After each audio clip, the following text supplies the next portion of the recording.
الحمد لله رب العالمين نحمده ونستعينه ونؤمن به ونتوكل عليه ونعوذ بالله من شرور أنفسنا ومن سيئات أعمالنا من يهده الله فلا مضل له ومن يضلل فلن تجد له وليا مرشدا اللهم صل على محمد وعلى آل محمد كما صليت على إبراهيم وعلى آل إبراهيم إنك حميد مجيد اللهم بارك على محمد وعلى آل محمد كما باركت على إبراهيم وعلى آل إبراهيم إنك حميد مجيد أما بعد فإن خير الحديث كتاب الله وخير الهدي هدي محمد صلى الله عليه وسلم وشر الأمور محدثاتها وكل محدثة بدعة وكل بدعة ضلالة وكل ضلالة في النار يا أيها الذين آمنوا اتقوا الله حق تقاته ولا تموتن إلا وأنتم مسلمون. സ്നേഹമുള്ള സത്യവിശ്വാസികളെ വിശ്വാസിനികളെ, ലോകരക്ഷിതാവും പ്രപഞ്ചങ്ങളുടെ പരിപാലകനുമായ അല്ലാഹുവിന്റെ ആജ്ഞാനിർദ്ദേശങ്ങൾ ജീവിതത്തിന്റെ എല്ലാ മേഖലകളിലും പാലിക്കണമെന്ന് ഉണർത്തുകയാണ്, ഓർമ്മപ്പെടുത്തുകയാണ്. റഹ്മാനായ റബ്ബ് നമ്മുടെ ഈ കൂടിച്ചേരൽ ഉഖ്റവിയായ ലോകത്തേറെ നന്മകൾ ലഭിക്കുന്ന അമലുകളിൽ ഉൾപ്പെടുത്തി അനുഗ്രഹിക്കുമാറാകട്ടെ. അള്ളാഹു നമ്മളിലെ രോഗികൾക്ക് ശിഫ പ്രദാനം ചെയ്യുമാറാവട്ടെ. നമ്മളുടെ കൂട്ടത്തിൽ നിന്ന് തൊട്ടടുത്ത ദിവസങ്ങൾക്ക് മുമ്പ് മരണപ്പെട്ടു പോയ ബാപ്പു സാഹിബിന്റെ കബറിടങ്ങളെ അള്ളാഹു വിശാലമാക്കി കൊടുക്കുമാറാകട്ടെ. അദ്ദേഹത്തിന് മഗ്ഫിറത്തിന് അള്ളാഹു പ്രദാനം ചെയ്യുമാറാവട്ടെ. പ്രിയപ്പെട്ടവരെ, നമ്മളെ സംബന്ധിച്ചിടത്തോളം നമ്മുടെ ജീവിതത്തിൽ വളരെ ഗൗരവമായി നമ്മൾ ശ്രദ്ധിക്കേണ്ടുന്ന ഒരു സ്വഭാവത്തെ കുറിച്ചാണ് ഇന്ന് സൂചിപ്പിക്കുന്നത്. നമുക്കെല്ലാവർക്കും അറിയാവുന്നതുപോലെ ദേഷ്യപ്പെടുക എന്നുള്ളത് വളരെ ഗൗരവമായി നമ്മൾ ശ്രദ്ധിക്കേണ്ടുന്ന ഒരു കാര്യമാണ്. നമുക്കറിയാം, ദീനുൽ ഇസ്ലാമിൽ വളരെ കൃത്യമായി ആ ഒരു സ്വഭാവം പരിധി വിട്ട് കഴിഞ്ഞാൽ അത് മൂലമുണ്ടാകുന്ന അനർത്ഥങ്ങളെ സംബന്ധിച്ച് പലപ്പോഴും അത് സംഭവിച്ചതിന് ശേഷം മാത്രമാണ് നമുക്ക് ഓർമ്മ വരിക. മാത്രമല്ല, കുടുംബജീവിതങ്ങൾ അത് തകർത്ത് കളയുന്നു. അതേപോലെ തന്നെ വളരെ ഊഷ്മളമായി നിലനിൽക്കുന്ന ബന്ധങ്ങളെ ഈ കോപം എന്ന് പറയുന്ന, ദേഷ്യം എന്ന് പറയുന്ന കാര്യം അത് തകർത്ത് കളയുന്നു എന്നുള്ളത് നമ്മുടെ നിത്യ സംഭവത്തിൽ നിന്നൊക്കെ, നിത്യ ജീവിതത്തിൽ നിന്ന് നമുക്ക് മനസ്സിലാക്കേണ്ടുന്ന ഒരു കാര്യമാണ്. എന്നാൽ വിശ്വാസികളെ ഖുർആൻ പരിചയപ്പെടുത്തുമ്പോൾ ദേഷ്യമില്ലാത്തവർ എന്നല്ല പരിചയപ്പെടുത്തുന്നത്. പിന്നെയോ മനുഷ്യരാണ്, മനുഷ്യർക്ക് എല്ലാവർക്കും ദേഷ്യപ്പെടുക എന്നുള്ളൊരു സ്വഭാവമുണ്ട്. അതിനെ അടക്കി വെക്കുന്നവർ എന്നാണ്, കോപത്തെ അടക്കി വെക്കുന്നവർ എന്നാണ് വിശുദ്ധ ഖുർആൻ നമ്മളെ പഠിപ്പിക്കുന്നത്.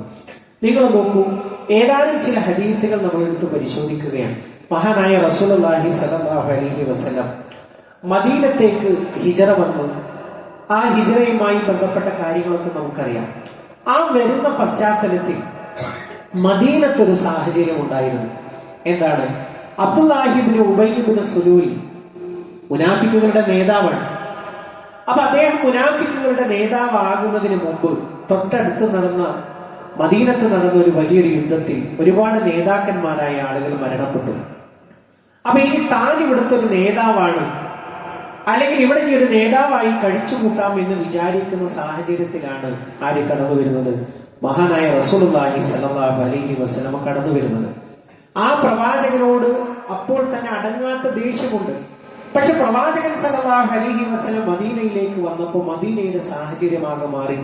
പ്രവാചകനെ കേൾക്കാനും കാണാനും അതേപോലെ തന്നെ അത് ജീവിതത്തിൽ പകർത്തുവാനും ഒക്കെ ആളുകൾ തടിച്ചു കൂടുന്നത് കണ്ടപ്പോൾ ഈ ഉബയ്യ് ഇബ്നു സുലൂലിന് അടങ്ങാത്ത ദേഷ്യം, പ്രവാചകനോടുള്ള അടങ്ങാത്ത ദേഷ്യം മനസ്സിൽ കൊണ്ടു നടക്കണം. അങ്ങനെ ഒരിക്കൽ മഹാനായ റസൂലുള്ളാഹി സ്വല്ലല്ലാഹു അലൈഹി വസല്ലമ സഅദ് ബിൻ ഉബാദയെ കാണാൻ വേണ്ടി ഉസാമത്ത് ബിൻ സെയ്ദിന്റെ കൂടെ കഴുതപ്പുറത്ത് ഇങ്ങനെ പോവാണ്. അങ്ങനെ പോകുന്ന വേളയിൽ ഈ ഉബയ്യ ബിൻ സുലൂലും അബ്ദുല്ലാഹി ബിൻ റവാഹയും ജാബിർ ബിൻ അബ്ദുള്ള ഇവർ 3 പേര് ഇരുന്നിങ്ങനെ വർത്തമാനം പറയും. അപ്പോഴാണ് പ്രവാചകൻ സല്ലല്ലാഹു അലൈഹി വസല്ലമയുടെ ഈ വാഹനം കഴുതങ്ങനെ പുറത്തേക്ക് അങ്ങനെ അവരെ കടന്നു പോകുന്നത്. അപ്പൊ അത് മുഖേന ഉണ്ടായ ആ ഒരു പൊടി കാരണം വളരെ മോശമായ രൂപത്തിൽ ഉബയ്യ ബിൻ സുലൂൽ പ്രവാചകൻ സല്ലല്ലാഹു അലൈഹി വസല്ലമയെ ദേഷ്യപ്പെട്ടു. അങ്ങേയറ്റം ഈ ഒരു വിഷയത്തിൽ ദേഷ്യപ്പെട്ടു. അപ്പൊ ഈ ദേഷ്യപ്പെടുന്ന സമയത്ത് കൂടെ ഉണ്ടായിരുന്ന അബ്ദുല്ലാഹി ബിൻ റവാഹയും ജാബിർ ബിൻ അബ്ദുള്ളയും സമാധാനിപ്പിക്കാൻ ശ്രമിച്ചു. അങ്ങനെയൊന്നും ഒരാൾ ചീത്ത പറയാൻ പാടില്ല. അങ്ങനെ പ്രവാചകൻ സല്ലല്ലാഹു അലൈഹി വസല്ലം അവിടെ ഇറങ്ങി അവരോട് അവരെന്ത് ചെയ്തു? ഇസ്ലാമിലേക്ക് ക്ഷണിച്ചു. ആ ക്ഷണിച്ച സമയത്തും കാത് പൊട്ടുമാറ് എന്ന് നമ്മളൊക്കെ സാധാരണ പറയാറില്ല, ആ ഒരു ഭാഷയിൽ ഈ ഉബയ്യ ബിൻ സുലൂൽ എന്ത് ചെയ്തു? ഹബീബുനാ റസൂലുള്ളാഹി സ്വല്ലല്ലാഹു അലൈഹി വസല്ലമയെ ചീത്ത പറഞ്ഞു. നമ്മൾ അവിടെ ഒരു മഹനീയമായ ഒരു മാതൃക കാണാം. അങ്ങനെ ചീത്ത പറഞ്ഞപ്പോ പ്രവാചകന്റെ പ്രതികരണം എന്തായിരുന്നു? ആ ഒരു ചീത്തയെ പ്രവാചകൻ അവഗണിക്കുകയും അതിൽ മൗനം അവലംബിക്കുകയുമാണ് ചെയ്തത്. മാത്രമല്ല കൂടെയുള്ള 2 പേർക്കും അള്ളാഹുവിന്റെ ആയത്തുകൾ ഓതിയിട്ട് ഇസ്ലാമിലേക്ക് അവരെ ക്ഷണിക്കുകയും ചെയ്യുന്ന ഒരു സുന്ദരമായ ഒരു കാഴ്ചയാണ് ആ ചരിത്രത്തിൽ നമുക്ക് കാണാൻ കഴിയുന്നത്. അത് മാത്രമല്ല പ്രിയപ്പെട്ടവരെ, മറ്റൊരു ചരിത്രം നമുക്ക് കാണാൻ കഴിയും. നമുക്ക് എല്ലാവർക്കും സുപരിചിതമായ ഒരു കാര്യം, സ്വന്തം വേർപാടിൽ, സ്വന്തം പ്രിയപ്പെട്ടവരുടെ വേർപാടിൽ ഒരു സ്ത്രീ എന്ത് ചെയ്യുന്നു? അദ്ദേഹത്തിന്റെ ഖബറിടത്തിൽ പോയിട്ട് കരഞ്ഞുകൊണ്ടിരിക്കുകയാണ്. അപ്പൊ കരഞ്ഞുകൊണ്ടിരിക്കുന്ന സമയത്ത് പ്രവാചകൻ സല്ലല്ലാഹു അലൈഹി വസല്ലം അതിനെ കടന്നുപോയി. അപ്പൊ ഈ കാഴ്ച കണ്ടപ്പോ പ്രവാചകൻ കരഞ്ഞുകൊണ്ടിരിക്കുന്ന ആ സ്ത്രീയോട് പറഞ്ഞു, ഇത്തഖില്ലാഹ വസ്ബിരി, നീ എന്ത് ചെയ്യുക? ക്ഷമിക്കുക. ക്ഷമിച്ചാൽ അള്ളാഹുവിന്റെ അടുക്കൽ നിന്നുള്ള പ്രതിഫലം നിനക്കുണ്ട്. അപ്പോ ആ സ്ത്രീയുടെ മറുപടി എന്താണെന്ന് അറിയാമോ? ഇലൈക്കാന്നി. എന്താ ഇലൈക്കാന്നി എന്ന് പറഞ്ഞാൽ നമ്മൾ മലയാളത്തിലേക്ക് പരിഭാഷപ്പെടുത്തിയാൽ നീ നിന്റെ പാട് നോക്ക്, നീ നിന്റെ പണി നോക്ക് എന്നൊക്കെ നമുക്ക് പറയാൻ പറ്റുന്ന ഒരു വാക്കാണ് ഇലൈക്കാന്നി. എന്നെ ബാധിച്ച് നിനക്ക് വന്നിട്ടില്ലല്ലോ, നീ നിന്റെ പണി നോക്ക് എന്ന രൂപത്തിലുള്ള ഒരു പ്രതികരണം നടത്തി. അങ്ങനെ അത് പിന്നീട് ആ സ്ത്രീക്ക് വിവരം കിട്ടുകയാണ്, അത് പ്രവാചകൻ സല്ലല്ലാഹു അലൈഹി വസല്ലമയാണ് എന്നറിഞ്ഞപ്പോൾ ക്ഷമ ചോദിക്കാൻ വേണ്ടി പ്രവാചകന്റെ വീട്ടിലേക്ക് ചെല്ലുകയാണ്. അങ്ങനെ പ്രവാചകന്റെ വീട്ടിലേക്ക് ചെന്നപ്പോൾ പ്രവാചകനോട് പറഞ്ഞു,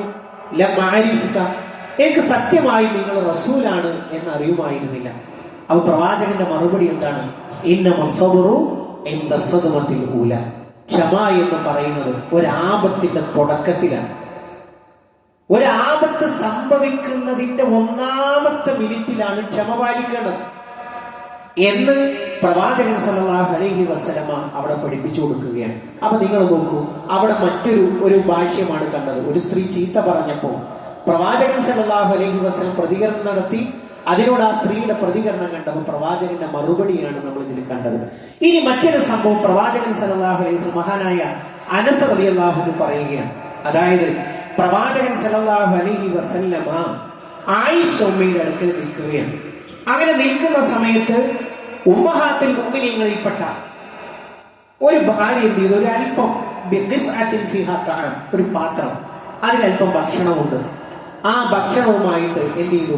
പ്രവാചകൻ സല്ലല്ലാഹു അലൈഹി വസല്ലമയും നമ്മുടെ ഉമ്മ ആയിഷ ഉമ്മയും നിൽക്കുന്നിടത്തേക്ക് ഒരു പാത്രത്തിൽ അല്പം പലഹാരവുമായിട്ട്, മധുരവുമായിട്ട് അല്ലെങ്കിൽ ഭക്ഷണവുമായിട്ട് പ്രവാചകൻ സല്ലല്ലാഹു അലൈഹി വസല്ലം അടുക്കലേക്ക് ഒരു ഹാദിമിനെ പറഞ്ഞേക്കണം. അങ്ങനെ ഹാദിമിനെ പറഞ്ഞയച്ച സമയത്ത് നമ്മുടെ ഉമ്മയും പ്രവാചകൻ സല്ലല്ലാഹു അലൈഹി വസല്ലമയുടെ അടുക്കലേക്ക് ഉമ്മ അല്പം ഗീറത്തിലാണ്, ദേഷ്യത്തിലാണ്. അപ്പോ പ്രവാചകൻ സല്ലല്ലാഹു അലൈഹി വസല്ലമയുടെ അടുക്കലേക്ക് ഈ ഹാദിം പാത്രമായിട്ട് വന്നപ്പോൾ ആയിഷ ഉമ്മ അത് തട്ടിക്കളഞ്ഞ സമയത്ത് പ്രവാചകൻ സല്ലല്ലാഹു അലൈഹി വസല്ലമയുടെ പ്രതികരണം എന്തായിരുന്നു? പ്രിയപ്പെട്ടവരെ, നമ്മുടെ വീട്ടിലാണ് അങ്ങനെ സംഭവിക്കുന്നതെങ്കിൽ, അതും നമ്മുടെ ഉമ്മ അങ്ങനെ ചെയ്തപ്പോഴും അള്ളാഹുവിന്റെ ഹബീബ് സല്ലല്ലാഹു അലൈഹി വസല്ലമ നടത്തിയ പ്രതികരണവും നമ്മളൊന്നിങ്ങനെ തട്ടിച്ചു നോക്കുക.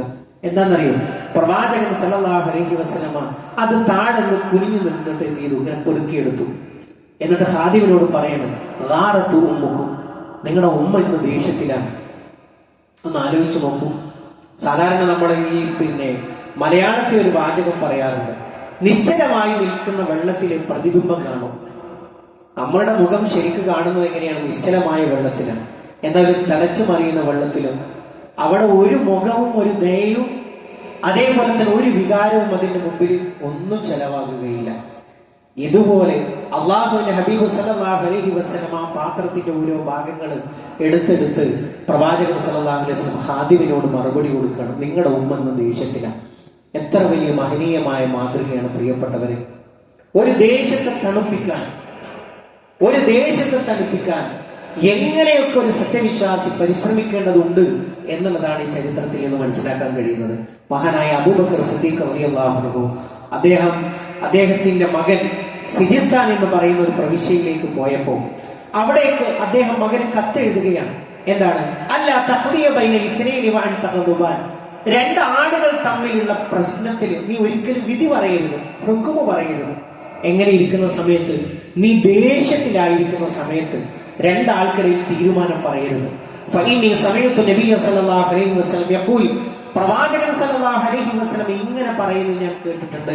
ലാ യഖ്ദിയന്ന ഹഖമുൻ ബൈന ഇസ്നൈനി വഹുവ ഗളബാൻ, അവൻ ദേഷ്യത്തിലായിരിക്കുന്ന സമയത്ത് രണ്ടു പേർക്കിടയിൽ നിങ്ങൾ ഒരിക്കലും വിധി പറയാൻ പാടില്ല എന്നുള്ളത് എത്ര ഗൗരവമായ അധ്യാപനമാണ്. അത് മാത്രമല്ല, റസൂലുള്ളാഹി സ്വല്ലല്ലാഹു അലൈഹി വസല്ലമയുടെ ആ ഒരു സദസ്സിൽ ഭാഗ്യം കിട്ടിയ അശറത്തുൽ മുബശ്ശിരീങ്ങളിൽപ്പെട്ട മഹാനായ അലി ഇബ്നു അബീ താലിബ് റളിയല്ലാഹു അൻഹു പ്രസിദ്ധമായ ഒരു വാക്കുണ്ട്, അറബിയിൽ ഒരു വാക്കുണ്ട്. എന്താണ്?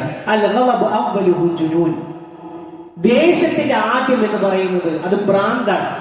വആഖിറുഹു നദം, അതിന്റെ അവസാനം, ദേഷ്യത്തിന്റെ അവസാനം എന്ന് പറയുന്നത് ഖേദമാണ്.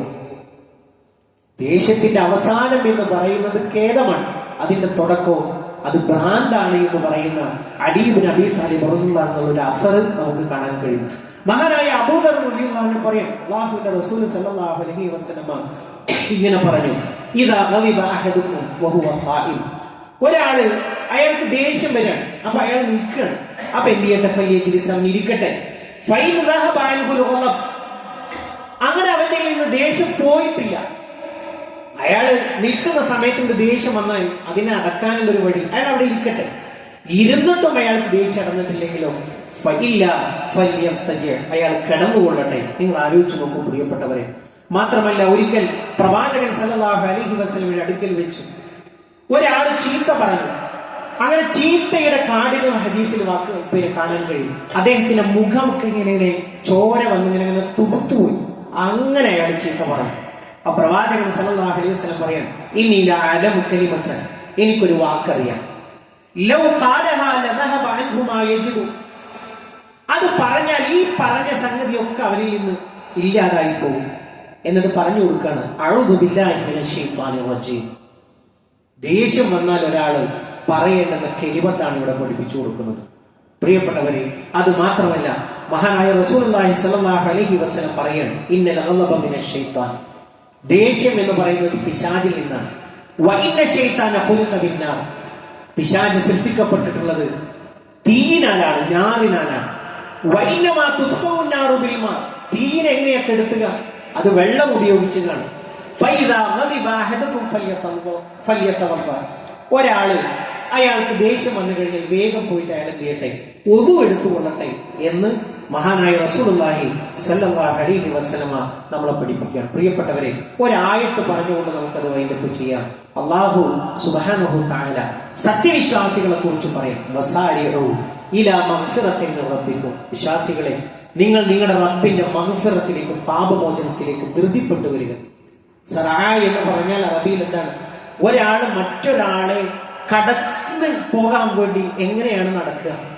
സാധാരണ നമ്മൾ നടക്കുന്ന നടത്തല്ല, ഒരാളെ കവച്ചു വെക്കാൻ വേണ്ടി നമ്മൾ നടക്കുന്ന നടത്താം. അങ്ങനെ നിങ്ങൾ അള്ളാഹുവിന്റെ പാപമോചനത്തിലേക്ക് ധൃതിപ്പെടണം. പിന്നെയോ വജന്നത്തിൽ, സ്വർഗത്തിലേക്കും. ആ സ്വർഗത്തിന്റെ വലുപ്പം എത്രയുണ്ട്? അർദുഹ സമാവാതു വൽ അർദ്, ആകാശഭൂമികളുടെ വലുപ്പമുണ്ട്.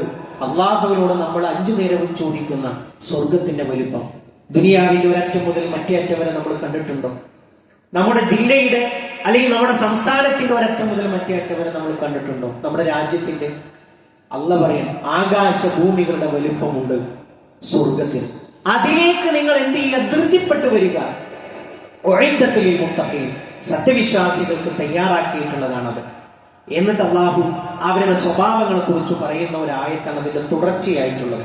സൂറ ആൽ ഇംറാനിലെ 134-ാമത്തെ ആയത്താ പറയുന്നത്, അല്ലദീന അവർ ഒരു കൂട്ടം ആളുകളാകുന്നു. ഈ സ്വർഗത്തിലേക്ക് പോകുന്ന ആളുകൾ ആരാണ്? അല്ലദീന, അവർ ഒരു കൂട്ടം ആളുകളാകുന്നു. യുൻഫിഖൂന ഫിസ്സറാഇ വല്ലറാ, സുഖത്തിലും ദുഃഖത്തിലും അള്ളാഹുവിന്റെ മാർഗത്തിൽ അവർ ചെലവിടും. സുഖത്തിലാകട്ടെ ദുഃഖത്തിലാകട്ടെ അള്ളാഹുവിന്റെ സബീലിൽ അവർക്ക് ചെലവ് ചെയ്യാനുള്ള ഒരു അവസരം കിട്ടിയാൽ അതവർ പാഴാക്കുകയില്ല. പിന്നെയോ രണ്ടാമത് പറഞ്ഞ കാര്യങ്ങൾ നമ്മുടെ ഇന്നത്തെ വിഷയം അതാണ്. ദേഷ്യം മടക്കി വെക്കുന്നവരാണ്, ദേഷ്യമില്ലാത്തവരല്ല വിശ്വാസികൾ. പിന്നെയോ ദേഷ്യത്തെ കടിഞ്ഞാനിടുന്നവരാണ്, ദേഷ്യത്തെ നിയന്ത്രിക്കുന്നവരാണ്. പിന്നെയോ ജനങ്ങൾക്ക് വിട്ടുവീഴ്ച ചെയ്തു കൊടുക്കുന്നവരാണ്. വല്ലാഹു യുഹിബ്ബുൽ മുഹ്സിനീൻ, അള്ളാഹു സുഹൃതവാന്മാരെ ഇഷ്ടപ്പെടുന്നു എന്ന് പറയുമ്പോൾ പ്രിയപ്പെട്ട മുഅ്മിനീങ്ങളെ, ഈ ഒരു ആളുകളിൽ ഉൾപ്പെടാൻ വേണ്ടി നമ്മൾ ശ്രദ്ധിക്കണം. നമ്മളെ സംബന്ധിച്ചിടത്തോളം ഈമാൻ മാത്രമല്ല പവിത്രം. ആ ഈമാൻ നമ്മുടെ മനസ്സിലേക്ക് സന്നിവേശിപ്പിച്ചു കഴിഞ്ഞാൽ അതുകൊണ്ട് ഒരുപാട് പരിമളം കിട്ടും. നമ്മുടെ സ്വഭാവത്തിൽ അത് മാറ്റം വരുത്തും, പ്രകൃതത്തിൽ ആ മാറ്റം വരുത്തും, വേഷത്തിൽ, രൂപത്തിൽ, എല്ലാത്തിലും അത് മാറ്റം വരുത്തും. അങ്ങനെയുള്ള ആളുകളായി ജീവിക്കാൻ അള്ളാഹു നമുക്ക് എല്ലാവർക്കും തൗഫീഖ് പ്രദാനം ചെയ്യുമാറാവട്ടെ.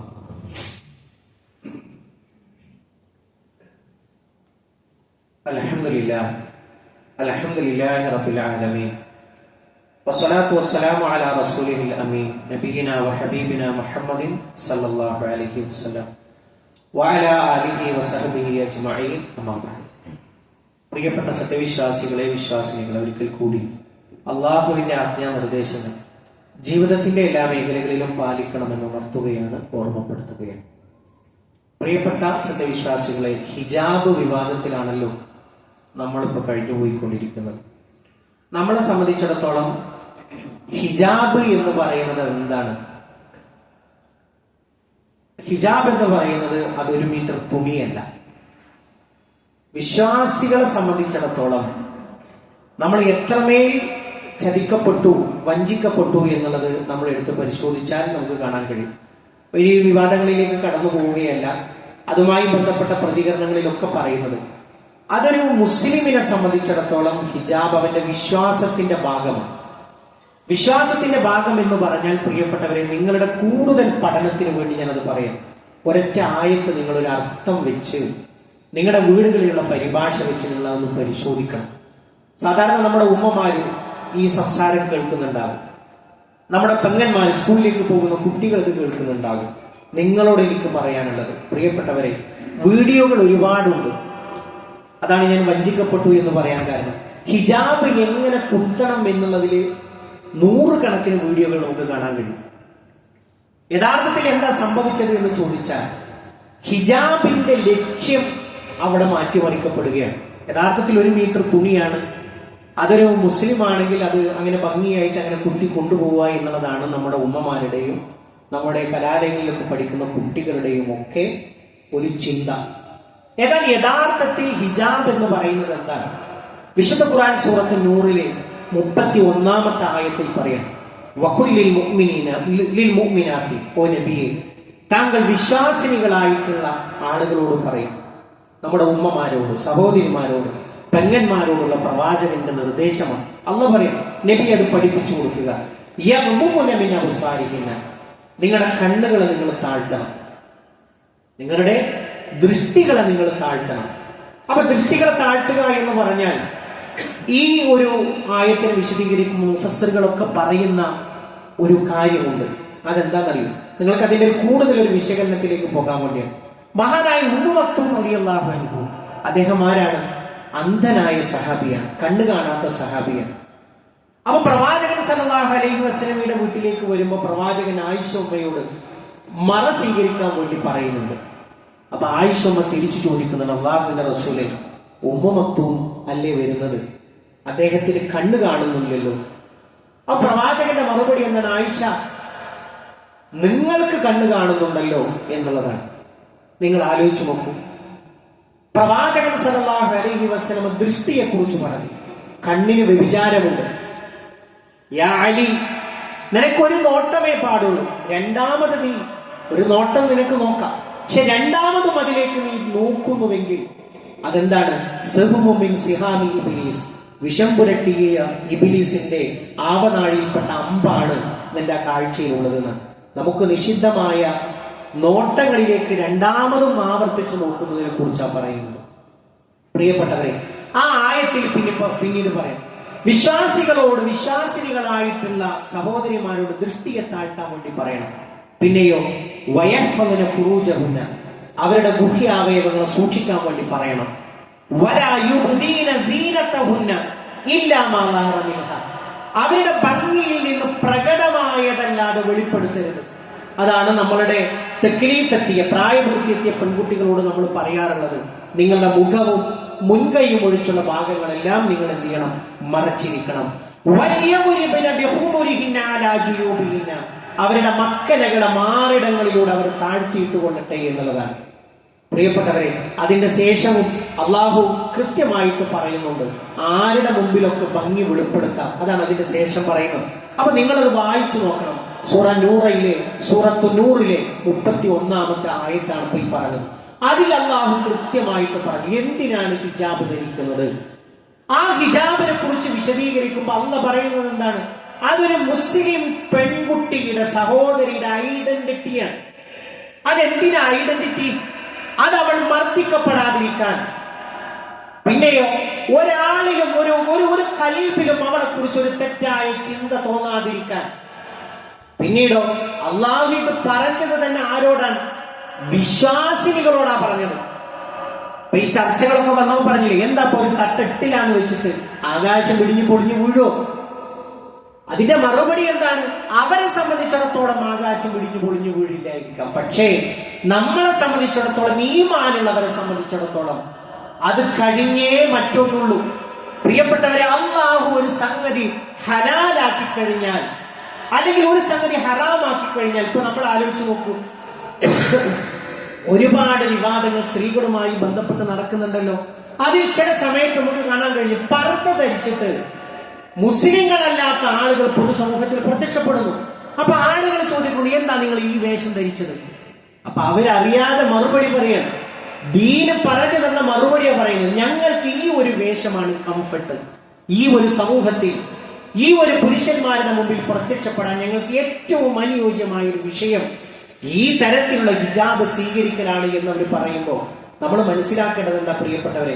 ഇതൊരു കമ്മിറ്റി കൂടി എടുത്ത തീരുമാനമല്ല, ഒരു നാട് എടുത്ത തീരുമാനമല്ല. പിന്നെയോ ഇതിന്റെ അറ്റം എന്ന് പറയുന്നത് റഹ്മാനായ റബ്ബിന്റെ അടുക്കലാണ്. നമുക്ക് തെറ്റുപറ്റും, അത് നമ്മുടെ പഠനക്കുറവ് കൊണ്ടാണ്, നമ്മുടെ വിവരമില്ലായ്മ കൊണ്ടാണ്. പക്ഷേ ഇസ്ലാമിൽ ഒരിക്കലും തെറ്റുപറ്റുകയില്ല. അതുകൊണ്ട് പ്രിയപ്പെട്ടവരെ, ആരുടെ മുമ്പിലും ചൂളി നിൽക്കേണ്ടവരല്ല. പിന്നെയോ എല്ലാവരുടെ മുമ്പിലും അവർ ഈ ദീനിനെ അവരുടെ വായ കൊണ്ട് ഈ പ്രകാശത്തെ ഊതിക്കെടുത്താൻ വേണ്ടി ശ്രമിക്കുന്നു. എന്നാലോ വല്ലാഹു മുത്തിമ്മു നൂരി, അള്ളാഹു അവന്റെ പ്രകാശത്തെ പൂർത്തിയാക്കുക തന്നെ ചെയ്യും. നമ്മൾ ഇജ്ജത്തുള്ളവരാണ്, ആരുടെ മുമ്പിൽ കുനിഞ്ഞു നിൽക്കേണ്ടവരല്ല. അതുകൊണ്ട് തന്നെ പ്രിയപ്പെട്ടവരെ, ഈ വിഷയത്തിലുള്ള കൃത്യമായ നിലപാട് എന്ന് പറഞ്ഞാൽ, ഹിജാബ് എന്ന് പറയുന്നത് അത് ഇസ്ലാമികമായി വിശ്വാസിനികളുടെ ഐഡന്റിറ്റിയാണ്. അത് നമ്മുടെ മക്കളെ പഠിപ്പിക്കണം. അത് വെറും ഒരു തട്ടം കിട്ടുക എന്നുള്ളതല്ല, മറിച്ച് അതൊരു ഈമാനിന്റെ ഭാഗമായ ഒരു വസ്ത്രമാണ് എന്നുള്ള നിലക്കാണ് ഇസ്ലാം അത് കാണുന്നത്. അക്കാര്യം നമ്മൾ പ്രത്യേകമായി ശ്രദ്ധിക്കുക. റഹ്മാനായ റബ്ബ് ഈ ലോകത്ത് വിജയം വരിക്കുന്ന മുഅ്മിനീങ്ങളിൽ, മുത്തഖീങ്ങളിൽ നമ്മളെ എല്ലാവരെയും ഉൾപ്പെടുത്തി അനുഗ്രഹിക്കുമാറാകട്ടെ. ഇതേപോലെ അവന്റെ ജന്നാത്തുൽ ഫിർദൗസിൽ ഒരുമിച്ചിരിക്കാനുള്ള ഭാഗ്യം നൽകി അള്ളാഹു നമ്മളെ ഓരോരുത്തരെയും അനുഗ്രഹിക്കുമാറാകട്ടെ. ജീവിത അവസാനം വരെ മുഅ്മിനായി, മുത്തഖിയായി ജീവിച്ച് മരണപ്പെട്ടു പോകാനുള്ള ഭാഗ്യം അള്ളാഹുവെ ഞങ്ങൾക്ക് ഓരോരുത്തർക്കും നീ പ്രദാനം ചെയ്യണമേ റഹ്മാനെ. അള്ളാഹുവെ ഞങ്ങളിലെ രോഗികൾക്ക് നീ ശിഫ പ്രദാനം ചെയ്യണമേ റഹ്മാനെ. അള്ളാഹുവെ ഞങ്ങളുടെ കുടുംബ ജീവിതത്തിൽ സന്തോഷത്തെ നീ പ്രദാനം ചെയ്യണമേ റഹ്മാനെ. സാലിഹായ മക്കളെ ഞങ്ങൾക്ക് നീ പ്രദാനം ചെയ്യണമേ റഹ്മാനെ. അള്ളാഹുവെ ഞങ്ങളുടെ ഇണകളിൽ കൺകുളുമയെ നീ പ്രദാനം ചെയ്യണമേ റഹ്മാനെ. അള്ളാഹുവെ ഞങ്ങളുടെ മാതാപിതാക്കൾക്ക് നീ പുറത്തു കൊടുക്കണമേ റഹ്മാനെ. അല്ലാഹുമ്മ ഗ്ഫിർ ലിൽ മുഅ്മിനീന വൽ മുഅ്മിനാത്ത് വൽ മുസ്ലിമീന വൽ മുസ്ലിമാത്ത് അൽഅഹ്യാഇ മിൻഹും വൽ അംവാത്ത് ഇന്നക മുജീബുദ് ദഅവാതി യാ ഖാദിയൽ ഹജാത്ത്. അല്ലാഹുമ്മ അജിർനാ മിനൻ നാർ, അല്ലാഹുമ്മ അജിർനാ മിനൻ നാർ. اللهم ربنا تقبل منا إنك أنت السميع العليم وتب علينا إنك أنت التواب الرحيم. آمين آمين برحمتك يا أرحم الراحمين. اللهم صل على محمد.